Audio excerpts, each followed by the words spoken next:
Assalamualaikum warahmatullahi wabarakatuh. Bismillahirrahmanirrahim. Wassalatu wassalamu ala asyrafil anbiya wal mursalin Sayyidina Maulana Muhammadin wa ala alihi wa sahbihi ajma'in, amma ba'. Perkenalkan, nama saya Muhammad Alvin Ashari, Prodi Manajemen Zakat dan Wakaf, Fakultas Ekonomi dan Bisnis Islam. Di sini saya akan menyampaikan materi atau tugas yang telah diberikan oleh Ibu Fadiah selaku dosen pengampu mata kuliah Metodologi Studi Islam. Di sini saya akan menceritakan salah satu tokoh.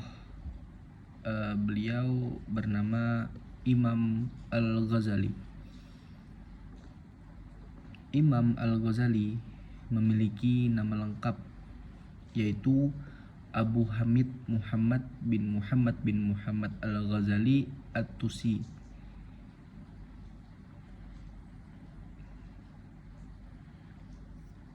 Beliau lahir pada tahun 450 Hijriah, 1058 Masehi di Tus, Khorasan, sekarang yang menjadi Iran, dan wafat pada tahun 505 Hijriah, 1111 Masehi.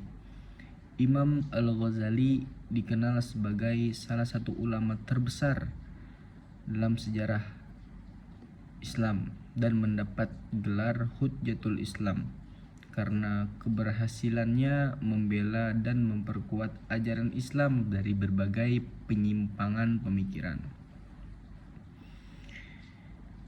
Adapun riwayat pendidikan Imam Al-Ghazali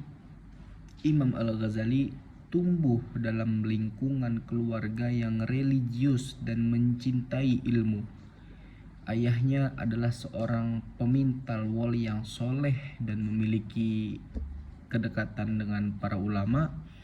Setelah ayahnya wafat, Al-Ghazali diasuh oleh seorang sufi yang menanamkan nilai keikhlasan dan kecintaan terhadap ilmu agama. Pendidikan awalnya ditempuh di kota Tus, kemudian ia melanjutkan studinya ke Jurjan. Puncak pendidikan intelektualnya terjadi di Naisabur di bawah bimbingan ulama besar Imam Al-Haramain Al-Juwaini. Di tempat ini Al-Ghazali mendalami berbagai cabang ilmu seperti fikih mazhab Syafi'i, usul fikih, ilmu kalam, filsafat, logika, dan tasawuf. Kecerdasan dan keluasan ilmunya mengantarkannya menjadi guru besar di Madrasah Nizamiyah Baghdad, lembaga pendidikan paling bergengsi pada masa itu.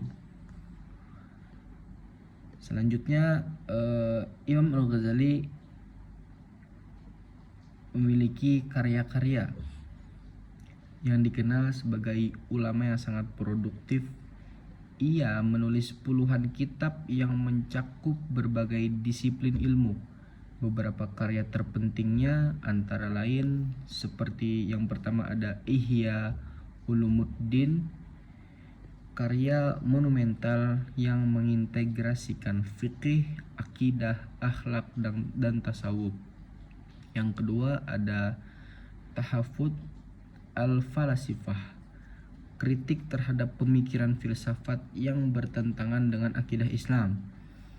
Yang ketiga, Al-Munqidh min Ad-Dalal, kisah pencarian kebenaran dan perjalanan spiritualnya.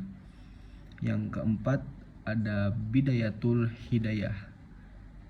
Ini berarti kan panduan etika dan pembinaan akhlak bagi penuntut ilmu. Yang terakhir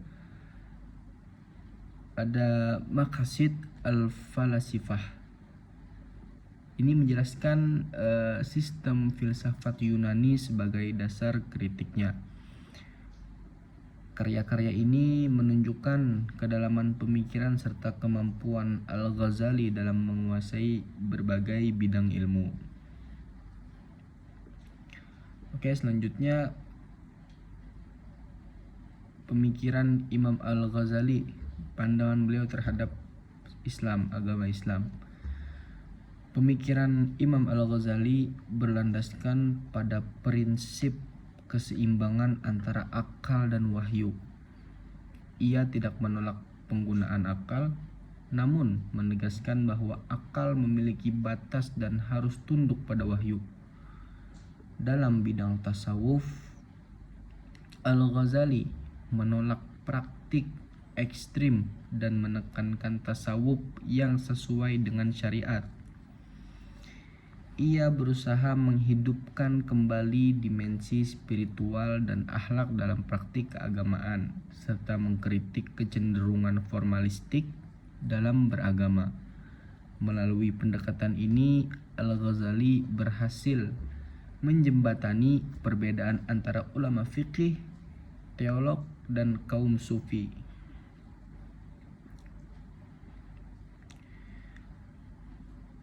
Adapun pengaruh kontribusi Imam Al-Ghazali di zaman sekarang.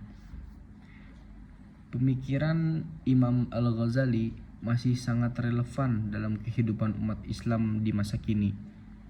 Kontribusinya terlihat dalam pendidikan Islam yang menekankan integrasi ilmu dan akhlak, penguatan moderasi beragama, dan penolakan terhadap ekstremisme. Yang ketiga, pembentukan spiritualitas Islam yang seimbang antara dunia dan akhirat. Pengaruh besar dalam kurikulum pesantren dan perguruan tinggi Islam. Karya Ihya Ulumuddin hingga kini masih menjadi rujukan utama dalam pembinaan akhlak dan tasawuf.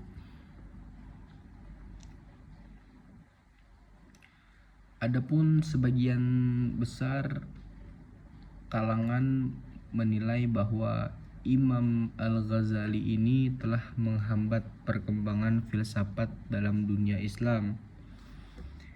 Pandangan ini muncul terutama akibat kritiknya terhadap para filsuf dalam Tahafut al-Falasifah.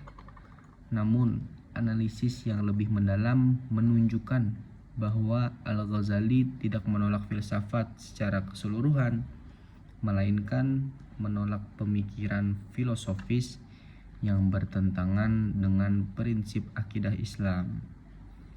Bahkan, Al-Ghazali menggunakan metode rasional dan logika yang kuat dalam menyusun argumennya. Hal ini membuktikan bahwa ia bukan anti akal, melainkan ingin menempatkan agar secara proporsional dalam kerangka keimanan.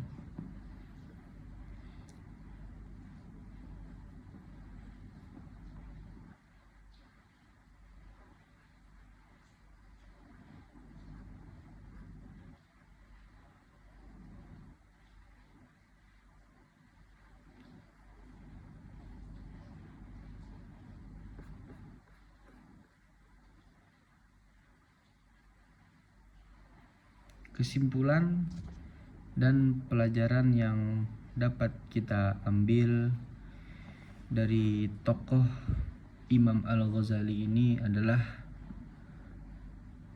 beliau merupakan sosok ulama yang berhasil memadukan ilmu pengetahuan, keimanan, serta akhlak dari pemikirannya. Dapat diambil beberapa pelajaran penting, antara lain pentingnya keikhlasan dalam menuntut ilmu, keseimbangan antara intelektualitas dan spiritualitas, serta kesadaran